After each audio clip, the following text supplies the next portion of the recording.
Si vous êtes sur le point de vous lancer dans une vente immobilière, cette chronique-là, cette capsule-là vous servira très certainement parce qu'on voit tous les frais qui sont à considérer dans la vente d'une propriété.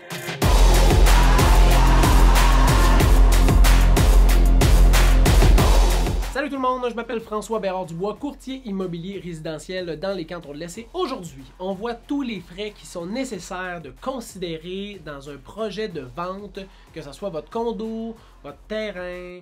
Votre terrain, il y a peut-être des frais différents, là, mais votre maison, votre immeuble à revenus, peu importe quelle propriété immobilière vous voulez vendre, il y a des frais qui sont reliés à ça et il faut les considérer dans sa vente. La première chose, et oui, vous me voyez venir, c'est la sélection de la méthode de vente. Est-ce que vous allez choisir un courtier ou est-ce que vous allez utiliser un affichage publicitaire? Bon, si vous utilisez un affichage publicitaire, c'est souvent des taux qui sont fixes. Donc, exemple, 1000 $, un autre forfait à 1500, un autre forfait à 2000 $. Si vous voulez le vendre sur Marketplace, c'est gratuit. Sur Kijiji, sur les packs, c'est gratuit, c'est vraiment très, très, très abordable. Il vient une tâche de travail avec ça, puis un manque de visibilité, mais pour le reste, c'est très abordable. Sinon, vous choisissez de travailler avec un courtier immobilier, puis là, c'est à vous de magasiner, puis de voir quel genre de courtier vous voulez, puis combien ce courtier-là peut vous charger. Pour ceux qui me connaissent, puis qui ont écouté la majorité de mes capsules, vous savez que je charge seulement 2% quand je suis seul dans une transaction et 4% quand il y a deux courtiers. Fait qu'un courtier qui apporte un acheteur, puis moi qui vous représente comme vendeur, mais tous les pourcentages se peuvent dans l'immobilier.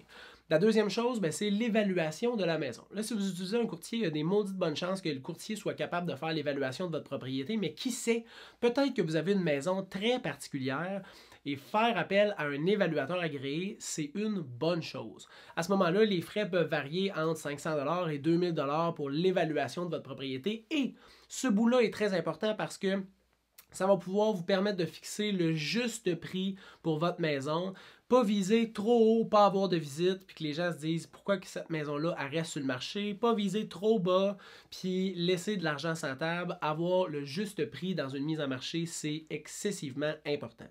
Par la suite, il faut considérer le notaire. Il va falloir radier votre hypothèque. Donc, il va falloir que le notaire publie un avis au registre foncier qui dit que vous avez clairé votre hypothèque et que vous êtes libre de cette entente-là avec l'institution financière qui vous a passé des sous au départ. Et cette institution financière-là a peut-être des pénalités qui sont reliées à votre financement. Fait que si vous avez vendu votre maison, exemple, 3 ans après l'avoir acquis, puis que vous aviez un terme de 5 ans avec eux, ça se peut qu'il y ait des pénalités qui soient reliées à l'annulation, on va dire à la radiation de votre hypothèque. Je vous conseille très fortement de vérifier avec votre courtier hypothécaire, votre spécialiste hypothécaire, pour avoir l'heure juste sur combien ça peut vous coûter si vous vendez votre maison aujourd'hui. Il faut calculer aussi l'ajustement des taxes. Ça, c'est souvent quelque chose qui vous revient. Donc, si, exemple, on se dit le 1er février, vous vendez votre propriété, vous avez payé vos taxes pour toute l'année, autant municipale que scolaire, il y a une portion de cet argent-là qui va vous revenir. Donc, les 365 jours, moins le nombre de jours utilisés où vous avez été propriétaire, la balance vous est remboursée au notaire et même chose pour les taxes scolaires, ça va vous être remboursé directement au moment du notaire. Il y a aussi le loyer. Là, vous me dites, le loyer, je suis pas locataire. Non, mais des fois, la prise de possession et l'acte de vente, fait que le moment où vous passez chez le notaire, c'est pas la même chose. Par exemple, présentement, j'ai une transaction où on va passer chez le notaire le 1er avril, mais ils vont prendre possession, donc habiter l'immeuble le 1er juillet. Entre les deux, il y a un loyer qui va être donné au nouveau propriétaire pour qu'il puisse assumer les frais d'hypothèque. Donc, c'est à calculer si jamais vous êtes dans cette situation-là, combien vous avez besoin. Ça va se planifier à l'offre d'achat d'ailleurs. Combien vous avez besoin pour pouvoir subvenir au montant de l'hypothèque et c'est à calculer dans les frais de vente. Il y a aussi le certificat de localisation. C'est toujours le bout où les clients sont très, très, très, très, très contents. Le certificat de localisation, il faut qu'il soit en bas de 10 ans et qu'il témoigne l'état actuel des lieux. Fait que si vous avez un vieux certificat, il faut que tu en fasses un nouveau. Si tu as ajouté une piscine, il faut que tu en fasses un nouveau. Si tu as fait une rallonge sur ta maison, il faut que tu en fasses un nouveau. Fait qu'il y a des chances qu'il faut que tu en fasses un nouveau. Et ça, ben, ça peut tourner, ça dépend à quel immeuble, mais entre 1000 et 1500 $ pour ton certificat de localisation, qui sera très, très, très important d'avoir avant de passer chez le notaire, parce que sinon, tu vas devoir payer une assurance titre. Dans le fond, une assurance qui va venir être donnée à l'acheteur au cas où il ait besoin d'aller chercher des dérogations mineures ou des dérogations majeures.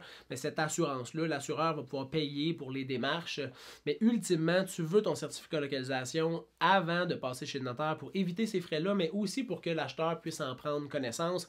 Puis là, quand tu passes chez le notaire, ben, tout le monde sait ce qu'il achète, sait ce qu'il n'achète pas, et c'est merveilleux comme ça. C'est les meilleures transactions qui se font dans cette situation-là.